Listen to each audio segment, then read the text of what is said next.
What's up everyone and welcome back to the MMA Zone. Cody Garbrandt predicts Sean O'Malley downfall. On the heels of Sugar Sean O'Malley's dominant UFC 292 victory over Aljamain Sterling, former bantamweight champion Cody Garbrandt believes the champion will be exposed sooner rather than later.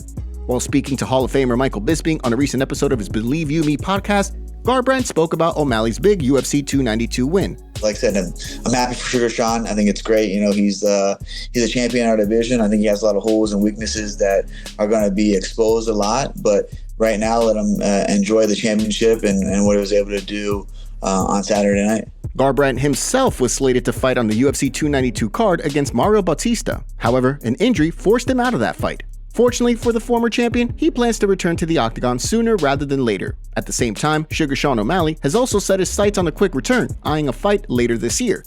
In anticipation, opening odds have been released for two potential matchups. First up, we have odds for a bout between O'Malley and Chito Vera, which sees the champion sitting as a negative 150 favorite to Chito's plus 130 underdog status on sportsbetting.ag. In addition, odds for a bout between O'Malley and Merab Dvalishvili have also dropped, with the champion sitting as a slight plus 170 underdog to Dvalishvili's negative 200 favorite status, given the machine's grappling abilities. With UFC President Dana White stating that former champ Conor McGregor will return to the octagon next year, many fans are wondering whether the UFC will tap O'Malley to headline the promotion's year-end UFC 296 pay-per-view. Who he winds up fighting, only time will tell. UFC fighter street altercation. After a big UFC 292 win over Gerald Meerschaert, Andre Petroski and his team ended up getting into an altercation on their way back to Philadelphia following the bout. Petroski posted footage of the incident on his Instagram account, as well as an explanation of what happened, revealing that he and his team caught a man at a rest stop touching himself in an underage bathroom. As such, the men took it upon themselves to handle the situation, with Petroski reportedly holding the man down while his team called the police. As he explained in the post, it turned out he took an Uber to a service area on the turnpike to do this. Worst part, he admitted to doing this frequently. It's sad that he will get away with this, but hopefully we're able to inspire more people to stand up and take action. Following his split decision victory on Saturday, Petroski will set his sights on cracking the top 15 while continuing to keep the streets safe. Aljamain Sterling reveals next UFC move. Although Aljamain Sterling was 99% sure that his UFC 292 fight would be his last at bantamweight, the Funkmaster has now changed his tune, revealing his plan to return to the octagon in 2024 and avenge his recent loss to Sugar Sean O'Malley. The former champion tweeted, "Rematch 2024, game of inches. I'll be back." The move likely throws a wrench in his friend and teammate Merab Dvalishvili's plans to get the next title shot, and jeopardizes the talk of a rematch between O'Malley and Marlon Chito Vera. According to Hall of Famer Michael Bisping, however, the UFC may decide to give Vera the next title fight anyway, given his bad blood with the champion, despite the fact that Sterling deserves a rematch just based on merit. In a recent video for his YouTube channel, Bisping spoke during an episode of his Believe You Me podcast to discuss the situation. I don't know if he will get the immediate rematch. I think on merit alone, you're probably right. Probably does deserve it. But with Chito Vera being there, with Sugar Sean O'Malley being the massive star that he is, and the star that he's going to be, I think, not that they're going to sidestep Aljo, but it's just popularity talks. And he's not that popular for whatever reason. He should be. He's criminally underrated.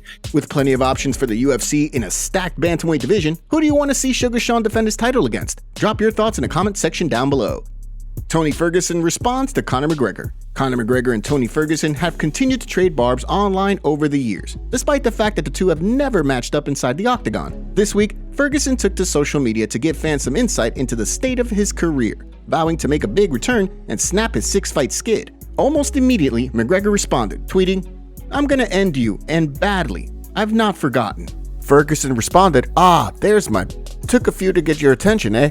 Remember when you used to work for me and I fired your ass for not doing your job? When you're done signing your legal issues, sign on the dotted line, coward champ."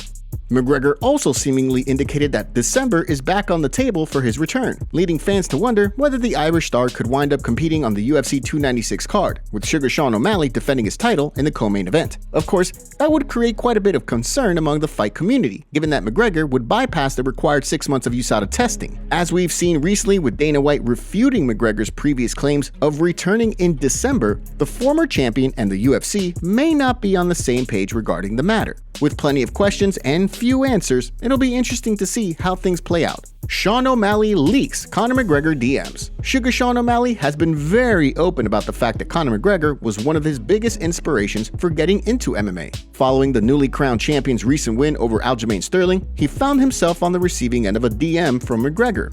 During a recent appearance on the Pat McAfee show on Tuesday, O'Malley opened up on the exchange with McGregor, revealing that he already asked the former champ whether the two will co-headline UFC 296 together.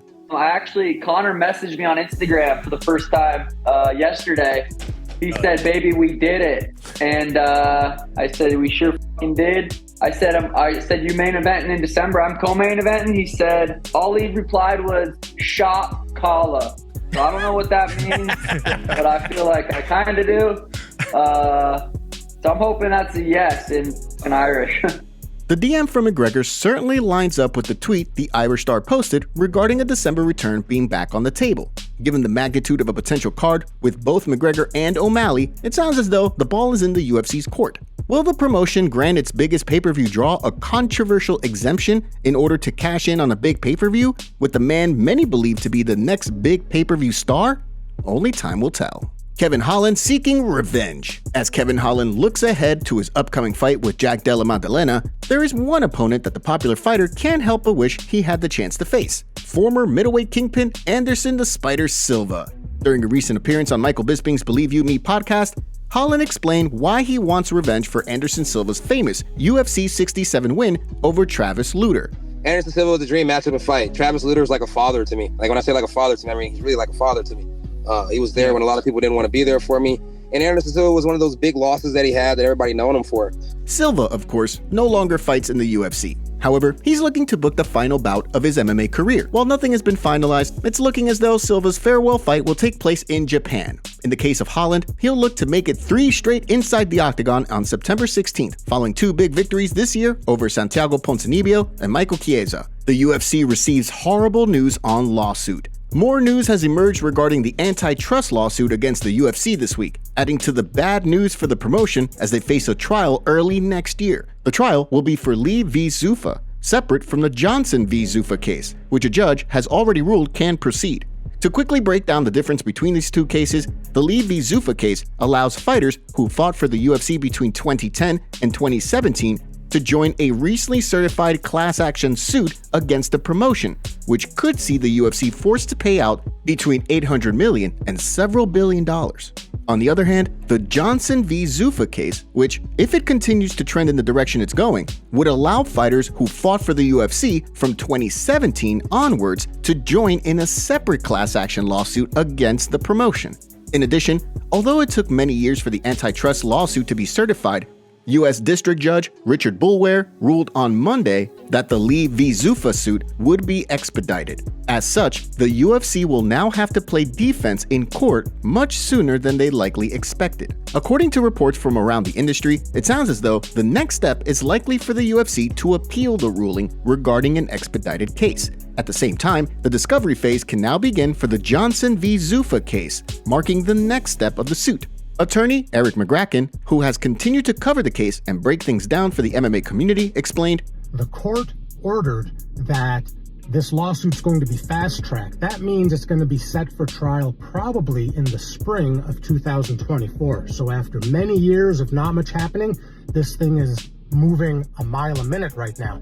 As if all of that didn't create enough concern among the UFC, the latest ruling means that the plaintiffs in the case can actually move towards the UFC being forced to stop their anti-competitive business practices. With things moving fast, the landscape of the MMA industry over the next few months and years could shift drastically. And now for more breaking news, we have Joe Rogan praising Brock Lesnar on the Joe Rogan Experience. He also stated that there are rumors of a Brock Lesnar return.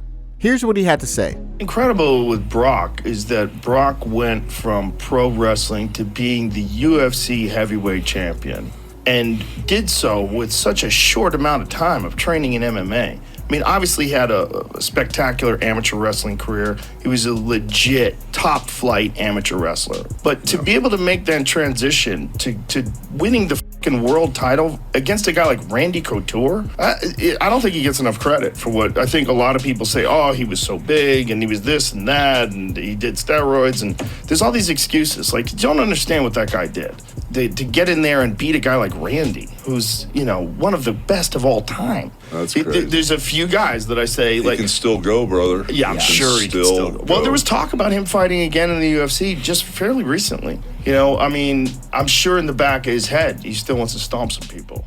Top comments. Love how Dana just continues to blatantly lie and act like Dana White privilege doesn't exist. I'm 100% a fan of O'Malley, but the UFC posting the fight and knockouts everywhere is just further proof of this privilege. I always say the UFC doesn't sell fights, it sells stories and characters. Being a talented fighter that doesn't have a story or isn't a character is a handicap. I want Ian Gary to be fed to Shavkat Rakhmonov. He needs his ego checked. People keep calling Ian Gary a future champion, and he couldn't even finish a tired and hurt opponent. Nah, I don't think so. If you want to be featured on our next video, make sure to leave a comment and don't forget to check out yesterday's video in case you missed it.